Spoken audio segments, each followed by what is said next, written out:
Hello dear students, मैं अभिषेक भारद्वाज आप सभी का स्वागत करता हूं अपने यूट्यूब चैनल बायोलॉजिक पे। अपन यहाँ फोटोसिंथेसिस के अंतर्गत प्रकाशिक अभिक्रिया के बारे में चर्चा कर रहे हैं। पिछले वीडियो में अपन ने बात की थी प्रकाशिक अभिक्रिया के विभिन्न चरणों की, जहाँ मैंने आपको बताया था कि इसको सरल तरीके से समझने के लिए हमने इसको 5 अलग अलग चरणों में यानी कि 5 चरणों में इसको बांटा है।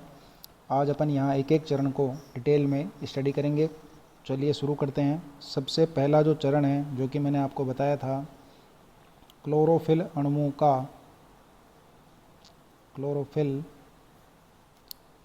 का उत्तेजित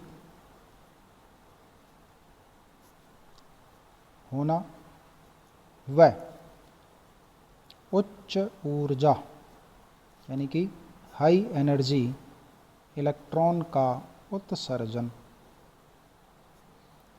तो इसको समझने के लिए अपने को थोड़ा सा वापस पुरानी चीज़ें एक रिकॉल करनी पड़ेगी। मैंने आपको बताया था इमर्सन ने अपने एक प्रयोग द्वारा सिद्ध किया है कि प्लांट्स में जो है वो फोटो सिस्टम पाए जाते हैं, जो कि अलग अलग प्रकार के प्रकाश संश्लेषी वर्णकों से मिलकर के बने हुए होते हैं, जहाँ एक्सेसरी पिगमेंट्स और इसके अलावा जो है एक मेन चीज़ होती है, वो होती है अपनी रिएक्शन सेंटर। तो चूँकि रिएक्शन सेंटर के रूप में ज़्यादातर सभी जगह क्लोरोफिल मॉलिक्यूल काम में लेते हैं, जो कि क्लोरोफिल ए होता है। फॉर एग्जांपल PS फर्स्ट है या PS सेकंड है। दोनों ही स्थितियों में अपन अगर चर्चा करें तो यहाँ जो रिएक्शन सेंटर है वो P700 और यहाँ जो रिएक्शन सेंटर होता है वो P680 होता है। तो आपको मैंने बताया था कि यहाँ सनलाइट यानी कि सूर्य से आने वाले प्रकाश में जो उच्च ऊर्जा कण होते हैं, फोटोन, उनका ये एब्जॉर्प्शन करते हैं। एब्जॉर्प्शन करने के बाद में ये एक्साइट होते हैं और एक्साइट होकर के एक दूसरे को एनर्जी का ट्रांसफ़र करते हुए लास्ट में जो एनर्जी है वो रिएक्शन सेंटर को स्थानांतरित कर दी जाती है। जैसे ही रिएक्शन सेंटर को एनर्जी स्थानांतरित होती है तो वहाँ से क्या रिलीज़ कर दिया जाता है? इलेक्ट्रॉन। अब ये जो इलेक्ट्रॉन है ये उच्च ऊर्जा इलेक्ट्रॉन कहलाता है।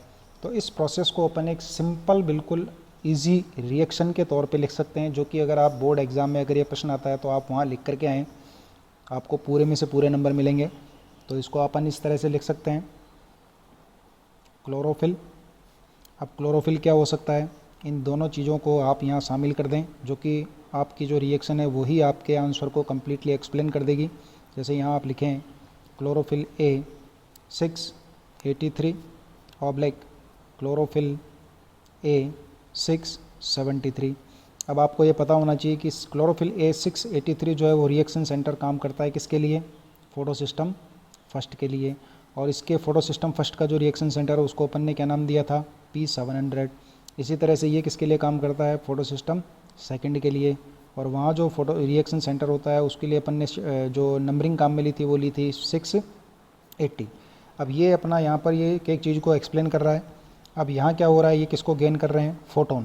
किसको गेन कर रहे हैं? फोटोन। फोटोन कहाँ से आया? From sunlight. आप यहाँ लिख दें सूर्य के प्रकाश से, ब्रैकेट में सनलाइट। अब इसके बाद में आपको रिएक्शन का गिव्स, यहाँ आप लिखेंगे क्लोरोफिल ए भी लिख सकते हैं और उसके ऊपर स्टार लगा देंगे। स्टार का मतलब है कि अब ये क्या है? उत्तेजित अवस्था में यानी कि एक्साइटेड कंडीशन में। और साथ में यहाँ पर आप लिखेंगे इलेक्ट्रॉन, जो कि क्या हो गया? रिलीज, यानी कि release of high energy electron, यानी कि उच्च ऊर्जा इलेक्ट्रॉन का मुक्ति। दूसरी बात, अब ये जो इलेक्ट्रॉन है ये किसके रूप में काम में आएगा? अगला एक चरण है, इसका आगे अपन पढ़ेंगे। वो ये जो इलेक्ट्रॉन है वो आएगा NADP का रिडक्शन करने में, जिससे बनेगी NADPH2, जो कि रिडक्शन पावर के रूप में काम करेगा। अब यहाँ नेक्स्ट जो अपना स्टेप है नंबर 2, नेक्स्ट स्टेप जो है वो है फोटोलाइसिस ऑफ वाटर, यानी कि आप लिखेंगे जल का प्रकाशिक अपघटन। जल का प्रकाशिक अपघटन, फोटोलाइसिस ऑफ वाटर। जैसा कि पीछे मिनरल्स वाले चैप्टर में हमने पढ़ा था कि मैंगनीज एंड क्लोराइड, ये दो ऐसे सूक्ष्म मात्रिक पोषक तत्व हैं जो इस प्रक्रिया से डायरेक्टली संबंधित हैं। इसके अलावा जल के प्रकाशिक अपघटन में चूंकि जल का प्रकाशिक अपघटन हो रहा है तो जल तो आना ही आना है, ऑब्वियसली बात है, अब ये जल का प्रकाशिक अपघटन होगा तो ये जल टूटता है H+ और OH- आयनों में। तो यहाँ सबसे इम्पॉर्टेंट चीज़ उपस्थिति किसकी ज़रूरी है? सनलाइट की, क्योंकि प्रकाशिक अपघटन है तो प्रकाश की उपस्थिति में। देन क्लोरोफिल, क्लोरोफिल ऑब्वियसली जिसमें प्रकाश संश्लेषण होगा वहाँ क्लोरोफिल निश्चित रूप से उपस्थित होगा।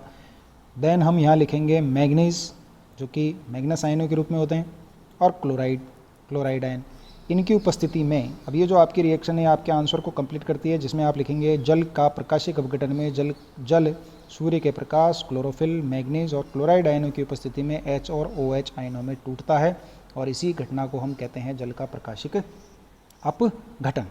अब चूंकि यहाँ मैं आपके सामने इसको 4H2O कर देता हूँ, 4H+ और 4OH-। अब 4 मैंने इसलिए किया है कि जब अपन फोटोफॉस्फोराइलेशन पढ़ेंगे और इसका जो जस्ट नेक्स्ट जो स्टेप है रिलीज ऑफ ऑक्सीजन, उसको सरलता पूर्वक समझने के लिए अपने को ये लिखना है। तो आप 4 जल के अणुओं को तोड़ें, और 4 जल के अणुओं को तोड़ेंगे तो 4H+ और 4OH- आयन अपने को मिलेंगे। नेक्स्ट जो स्टेप है नंबर 3, वो है रिलीज ऑफ ऑक्सीजन, यानी कि O2 का मुक्त होना या O2 की विमुक्ति। अब आप यहाँ ध्यान देंगे कि हमने पीछे पढ़ा है, जब इसकी प्रस्तावना पढ़ी थी तो एक साइंटिस्ट हैं जिन्होंने कंफर्म किया था, रॉबर्ट हिल, कि जल के प्रकाशिक अपघटन की प्रक्रिया के द्वारा ही ऑक्सीजन रिलीज होती है, यानी कि जल से ही रिलीज होती है ऑक्सीजन, ना कि कार्बन डाइऑक्साइड से। तो यहाँ अपन लिखेंगे ये जैसे 4H+ और जो 4OH- हैं, उनमें से अपन बात करते हैं किसकी? 4OH- की। तो 4OH- से 2 अणु बन जाते हैं जल के, और साथ में निकलता है 1 अणु ऑक्सीजन का। इसको समझने के लिए अपन इस प्रकार से कर सकते हैं, जैसे कि मैंने यहाँ 4 OH लिख दिए, OH1, OH2, OH3 and OH4। अब इसको आप इस तरह से समझ सकते हैं कि ये H2O, इसी तरह से ये H2O एंड नाउ O2। तो इस कारण से मैंने यहाँ आपको 4 जल के अणुओं को लेकर के समझाया है। दूसरा, जब अपन NADPH2 का निर्माण या इस तरह की जो चीज़ें फोटोफॉस्फोराइलेशन के दौरान पढ़ेंगे, तब भी अपने को समझने में थोड़ा सा ईजी रहेगा, ताकि आपको कोई कन्फ्यूजन क्रिएट नहीं हो। अब इसके बाद जो नेक्स्ट जो चौथा चरण है वो है अपना नंबर 4 है फॉर्मेशन ऑफ रिड्यूसिंग पावर, या जिसे हम कह सकते हैं NADPH2 ऑब्लिक NADPH+, या अपचयनकारी, जिसे आप कह सकते हैं अपचायक शक्ति, यानी कि रिड्यूसिंग पावर का फॉर्मेशन अर्थात निर्माण। अब इस चरण में एक्चुअल में क्या घटना घटित होती है? पीछे अपन ने पढ़ा कि जो क्लोरोफिल हैं वो एक्साइट होकर के हाई एनर्जी इलेक्ट्रॉन्स को रिलीज़ करते हैं। जल के प्रकाशिक अपघटन के दौरान 4H+ आयन रिलीज होते हैं। इन सब चीज़ों को देखें तो यहाँ NADP ऑक्सीडाइज कंडीशन में पाया जाता है, वो 4H+, 4 इलेक्ट्रॉन को ग्रहण करता है, और यहाँ एक इलेक्ट्रॉन कैरियर प्रोटीन फेरेडॉक्सिन, जिसमें एंजाइम जो काम करता है वो करता है फेरेडॉक्सिन रिडक्टेज। याद रखेंगे आप इस नाम को, आगे फॉस्फोराइलेशन में अपन बात करेंगे इसकी। फेरेडॉक्सिन रिडक्टेज की प्रेजेंस में ये कन्वर्ट हो जाता है NADPH+।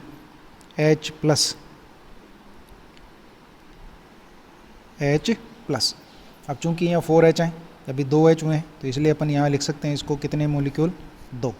तो 2 NADPH+ का निर्माण होता है, या जैसे आप लिख सकते हो 2 NADPH2। तो इस प्रकार ये यहाँ अपचायक शक्ति का निर्माण होता है, और ये जो रिड्यूसिंग पावर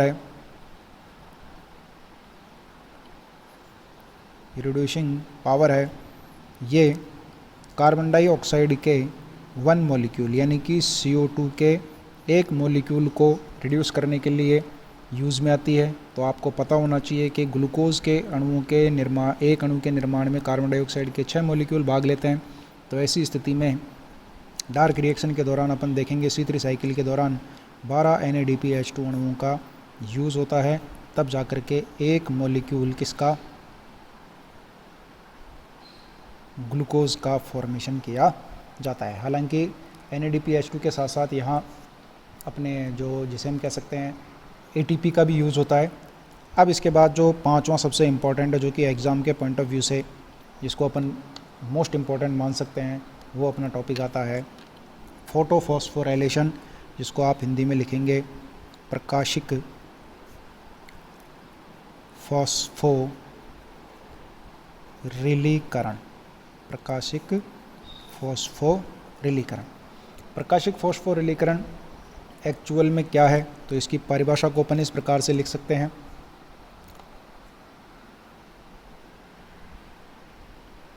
सूर्य के प्रकाश में, यानी कि सनलाइट की प्रेजेंस में, उपस्थिति में ADP, इसका पूरा नाम होता है एडिनोसिन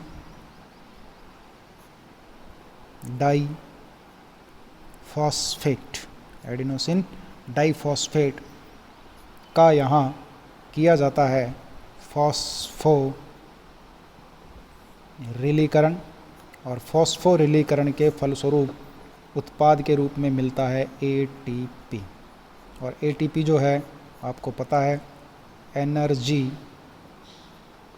सेल की जो है एनर्जी करेंसी के रूप में काम आती है, यानी कि यूनिवर्सल करेंसी ऑफ एनर्जी। तो इस प्रोसेस को, चूँकि सूर्य के प्रकाश की उपस्थिति में फॉस्फोरिलीकरण होता है ATP निर्माण के लिए, इसलिए इसको कहा जाता है प्रकाशिक फॉस्फोरिलीकरण। अब प्रकाशिक फॉस्फोरिलीकरण में ये दो प्रकार से संपन्न होता है, 2 टाइप्स। A चक्रीय और B अचक्रीय। चक्रीय और अचक्रीय। तो चक्रीय प्रकाशिक फॉस्फोरिलीकरण का सीधा सीधा सिस्टम आप ये मान सकते हैं कि पीछे अपन ने पढ़ा था कि जैसे फोटो सिस्टम फर्स्ट है या मान लीजिए फोटो सिस्टम सेकंड है, दोनों ही स्थितियों में एंटीना मॉलिक्यूल जो है वो कौन है, क्लोरोफिल A। यहाँ 683 है, इधर 673 है। एक्साइट होकर के हाई एनर्जी इलेक्ट्रॉन को क्या कर देता है, रिलीज़ कर देता है, यानी कि मुक्त कर देता है। अब ऐसी स्थिति में ये जो मुक्त हुआ हाई एनर्जी इलेक्ट्रॉन है, जहाँ से मुक्त हुआ, for example photo system first से रिलीज हुआ, यहाँ से रिलीज हुआ, और विभिन्न प्रकार के इलेक्ट्रॉन ग्राही पदार्थों से होता हुआ यदि पुनः फोटो सिस्टम फर्स्ट को प्राप्त होता है, तो आप यहाँ देखेंगे कि एक साइकिल बन गया, जहाँ से निकला वहीं आ गया। तो ऐसी स्थिति को कहते हैं चक्रीय। और यदि मान लीजिए रिलीज होता है फोटो सिस्टम सेकंड से, रिलीज कहाँ से हुआ, फोटो सिस्टम सेकंड से, और विभिन्न इलेक्ट्रॉन ग्राही पदार्थों से होता हुआ वापस फोटो सिस्टम सेकंड के पास आने के बजाय कहाँ पहुँच जाता है, फोटो सिस्टम फर्स्ट के पास। तो ऐसी स्थिति में साइकिल कंप्लीट नहीं होता, तो इसलिए इसको कहा जाता है अचक्रीय प्रकाशिक फॉस्फोरिलीकरण। वैसे भी मैंने आपको पहले बताया था, फोटो सिस्टम फर्स्ट जो है इसका रिएक्शन सेंटर P700, इसका रिएक्शन सेंटर P680। तो वहाँ मैंने आपको बताया था कि ये चक्रीय और अचक्रीय दोनों में भाग लेता है, जबकि ये केवल और केवल अचक्रीय प्रकाशिक फॉस्फोरिलीकरण में भाग लेता है। तो अब अपन बात करते हैं यहाँ इसकी मैकेनिज्म की।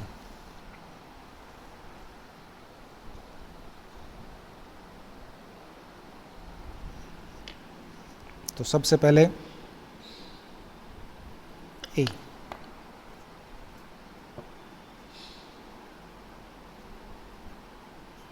चक्रीय प्रकाशिक फॉस्फोरिलीकरण।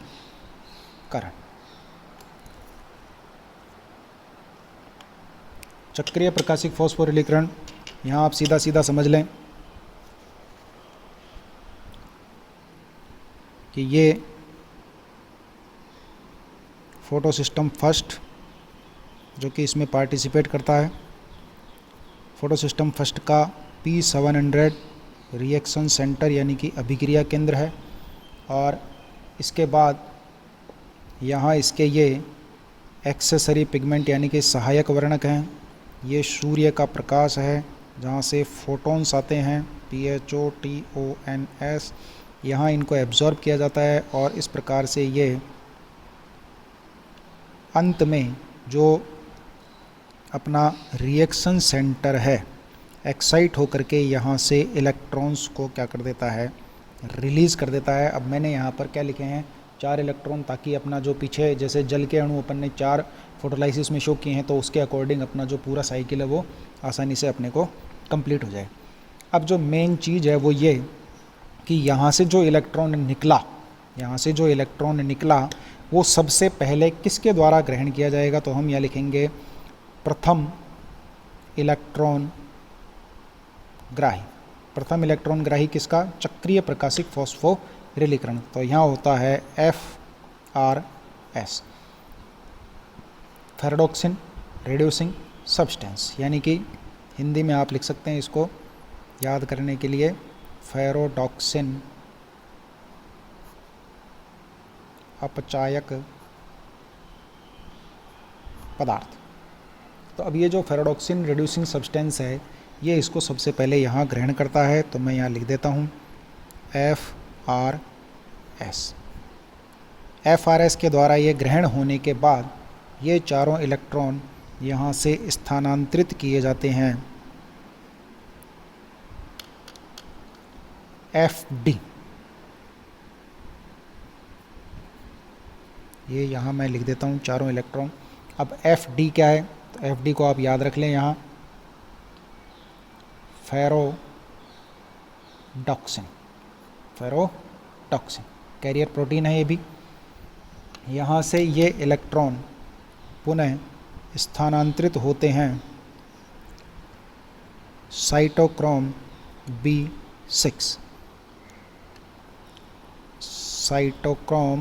B6। यहाँ मैं इनके जो शॉर्ट फॉर्म है उनको पूरा यहाँ लिख रहा हूँ ताकि आप याद कर सकें, और एग्ज़ाम में भी आप इस तरह से लिख सकते हैं साइटोक्रोम B6। जिस समय यहाँ फेरोडॉक्सिन से इलेक्ट्रॉन साइटोक्रोम B6 को इस प्रकार से यहाँ जब स्थानांतरित होते हैं तो यहाँ फॉस्फोरिलीकरण की प्रक्रिया संपन्न होती है। तो आप यहाँ लिखेंगे ADP का फॉस्फोरिलीकरण होता है और उत्पाद के रूप में हमें प्राप्त होता है ATP।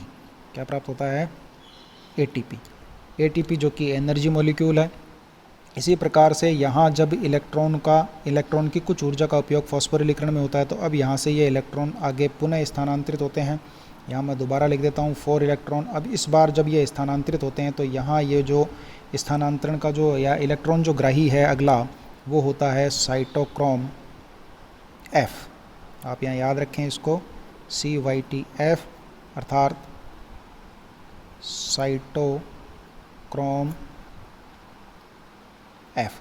साइटोक्रोम F से ये चारों इलेक्ट्रॉन आगे पुनः प्लास्टोसाइनिन किसको स्थानांतरित होते हैं, प्लास्टोसाइनिन को। लेकिन प्लास्टोसाइनिन को स्थानांतरण से पहले जब ये P6 से F की तरफ स्थानांतरित होते हैं तब यहाँ पुनः एक बार फॉस्फोरिलीकरण की प्रक्रिया घटित होती है, जहाँ वापस ADP से क्या निर्मित होता है, ATP निर्मित होता है। तो इस प्रकार यहाँ चक्रीय प्रकाशिक फॉस्फोरिलीकरण के दौरान कितने ATP प्राप्त होते हैं, 2 ATP प्राप्त होते हैं। अब ये जो अपना PC है यानी कि साइटोक्रोम F से जब ये इलेक्ट्रॉन आगे स्थानांतरित होते हैं PC, तो ये पर्सनल कंप्यूटर नहीं है, ये है अपना प्लास्टोसाइनिन कॉपर कंटेनिंग, ये भी एक कैरियर प्रोटीन है। यहाँ तक आते आते इलेक्ट्रॉन्स जो हैं उनकी एनर्जी का जो लेवल है, जो हाई एनर्जी इलेक्ट्रॉन था वो नॉर्मल हो जाता है या कुछ हद तक कम हो जाता है, क्योंकि एनर्जी का यूज़ फॉस्फोरिलीकरण के दौरान बार बार होता है। तो ऐसी स्थिति में यहाँ ये चारों के चारों इलेक्ट्रॉन पुनः फोटोसिस्टम फर्स्ट को स्थानांतरित कर दिए जाते हैं। चूँकि अब यहाँ आप देख रहे हैं फोटोसिस्टम फर्स्ट से ही इलेक्ट्रॉन रिलीज़ हुए और घूम फिर करके वापस फोटोसिस्टम फर्स्ट को प्राप्त हो गए, इसलिए इसको कहा जाता है साइक्लिक या चक्रीय प्रकाशिक फॉस्फोरिलीकरण। अब इसके बाद नंबर आता है किसका, अचक्रीय प्रकाशिक फॉस्फोरिलीकरण का। यहाँ मैं लिख देता हूँ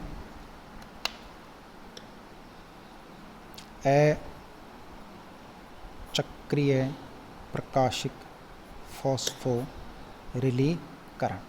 अचक्रीय प्रकाशिक फॉस्फोरिलीकरण से रिलेटेड 2-3 चीज़ें हैं जो कि आपको ध्यान रखनी है। पहली बात तो ये कि photo system second and photo system first दोनों भाग लेते हैं, दोनों ही इसमें भाग लेते हैं। दूसरी बात, फोटो सिस्टम सेकंड जो है वो जल के प्रकाशिक अपघटन यानी कि फोटोलाइसिस से संबंधित है, यानी कि रिलेटेड होता है, या इसका जो कॉम्प्लेक्स है वो इससे रिलेटेड होता है। तो यहाँ जल का प्रकाशिक अपघटन होता है, इसी दौरान O2 भी रिलीज होती है, और साथ ही साथ इलेक्ट्रॉन्स जो हैं वो रिलीज किए जाते हैं फोटो सिस्टम सेकंड से, और वापस फोटो सिस्टम सेकंड के पास आने के बजाय स्थानांतरित कर दिए जाते हैं फोटो सिस्टम फर्स्ट को। इसीलिए इसको क्या कहा जाता है, अचक्रीय प्रकाशिक फॉस्फोरिलीकरण। अब दूसरी जो इम्पोर्टेंट चीज़ है वो ये कि यदि आपको साइक्लिक फोटोफॉस्फोराइलेशन याद हो जाता है तो आपका अचक्रीय प्रकाशिक फॉस्फोरिलीकरण का लगभग 60% पार्ट यहीं कंप्लीट हो जाता है।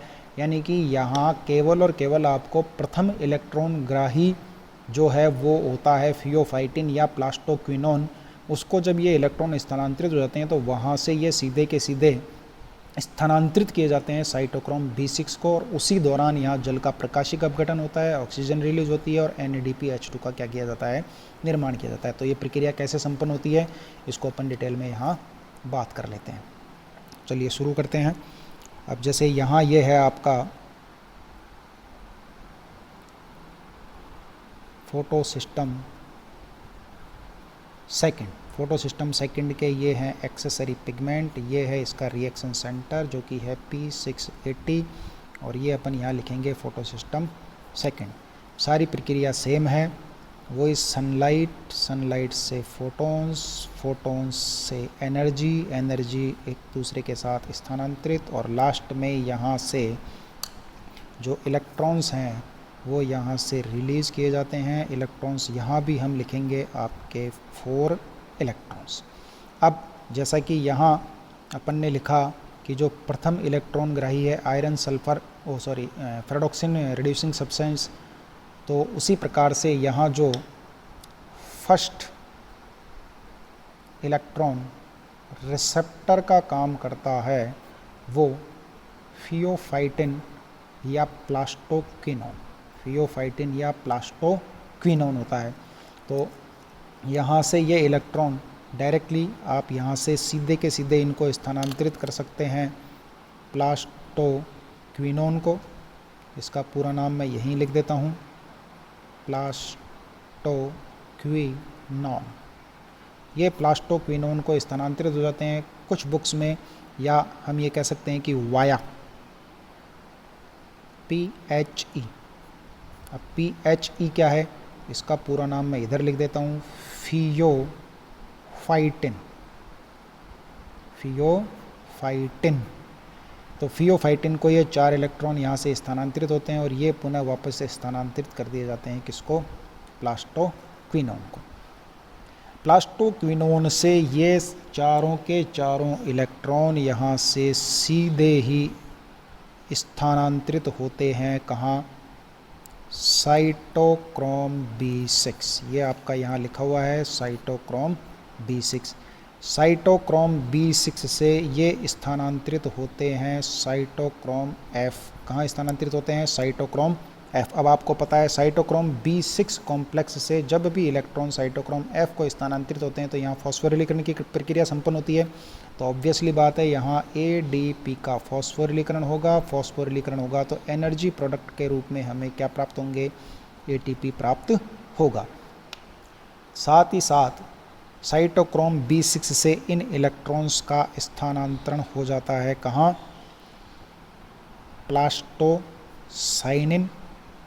ये चारों इलेक्ट्रॉन प्लास्टोसाइनिन से सीधे स्थानांतरित कर दिए जाते हैं कहाँ, फोटो सिस्टम फर्स्ट को। ये हो गए 4 इलेक्ट्रॉन।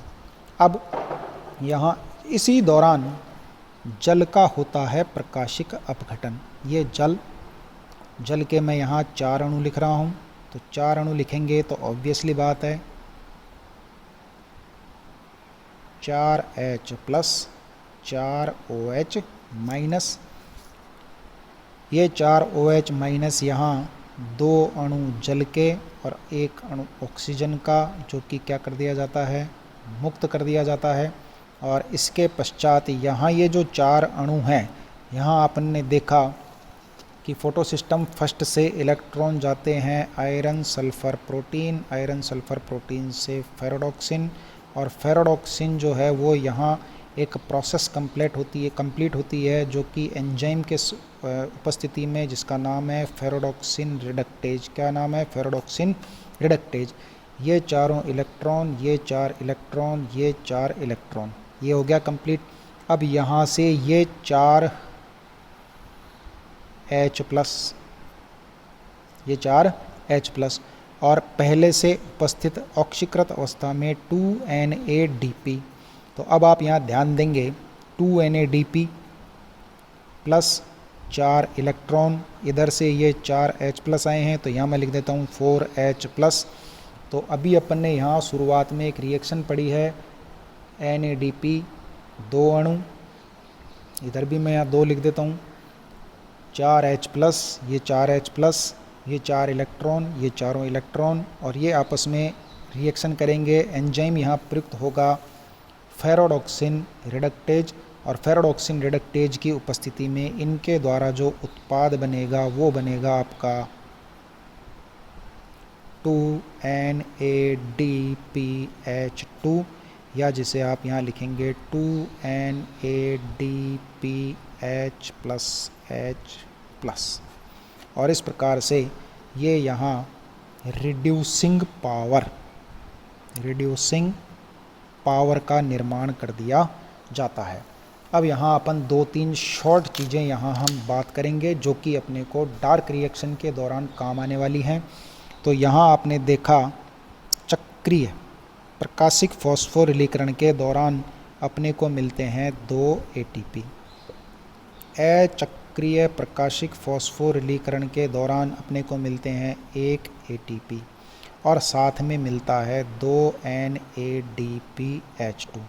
तो हम ये कह सकते हैं कि प्रकाशिक फॉस्फोरिलीकरण का एक साइकिल यानी कि चक्रीय और अचक्रीय दोनों मिला करके हम ये कहें कि एक चक्र यदि पूरा होता है, तो ऐसी स्थिति में अपने को जो टोटल एनर्जी या रिड्यूसिंग पावर जो मिलती है वो मिलती है 3 ATP और 2 NADPH2।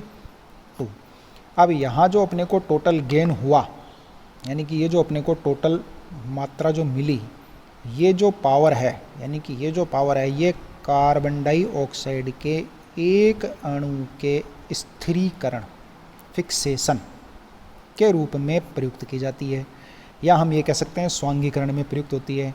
और ग्लूकोज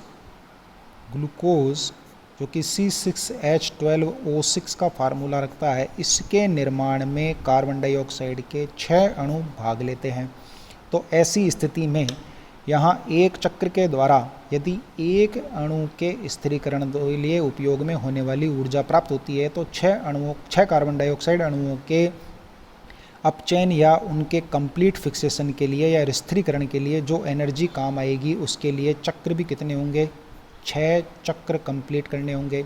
और 6 चक्र कंप्लीट करने होंगे तो हम यहाँ लिख सकते हैं कि इनकी जो एनर्जी करेंसी होगी वो कितनी हो जाएगी? तो 6 कार्बन डाइऑक्साइड यानी कि 6 कार्बन डाइऑक्साइड के कंप्लीट स्थिरीकरण के लिए हमें 18 ATP और 12 NADPH2 की आवश्यकता होगी। तो इस प्रकार चक्रीय और अचक्रीय प्रकाशिक फॉस्फोरिलीकरण जो कि महत्वपूर्ण घटना है, उसको कंप्लीट करने के दौरान 6 चक्र जब उसके कंप्लीट हो जाते हैं, तब जाकर के ग्लूकोज के एक अणु के निर्माण के लिए जो आवश्यक ऊर्जा है 18 ATP और 12 NADPH2 उत्पन्न होते हैं, जिनका उपयोग आगे किस प्रकार होता है वो अपन पढ़ेंगे किसके अंतर्गत? C3 चक्र के अंतर्गत, C4 चक्र के अंतर्गत, जो कि केल्विन चक्र के रूप में अपने को बताया गया है, और वो मेनली आएगा अपना अप्रकाशिक अभिक्रिया। तो नेक्स्ट वीडियो में अपन अप्रकाशिक अभिक्रिया के बारे में बात करेंगे। आप इसका अच्छे से अध्ययन करें अपने नोट्स तैयार करें और इन दोनों साइकिलों को, यानी कि ये जो दोनों चक्र हैं, इन दोनों चक्रों को एक साथ कैसे लिखा जाता है उसके लिए एक छोटा सा डायग्राम अगले वीडियो में एक एज ए डिस्प्ले कर दिया जाएगा, जिसको आप मिक्स करके भी बना सकते हैं ताकि आपको आसानी से याद हो सके। तो मेरे साथ बने रहिए। नेक्स्ट वीडियो में अप्रकाशिक अभिक्रिया अपन स्टार्ट करेंगे। तो अभी तक जितने भी वीडियो बनाए गए उनको पूरा देखें, अच्छी तरह से उनको नोट करें, और जो भी चीज़ समझ में नहीं आती है आप उसको अपने कमेंट बॉक्स में जाकर के या कमेंट सेक्शन में जाकर के कमेंट के रूप में, अपने क्वेश्चन के रूप में उसको डालें, आपको ज़रूर आंसर दिया जाएगा। Thank you.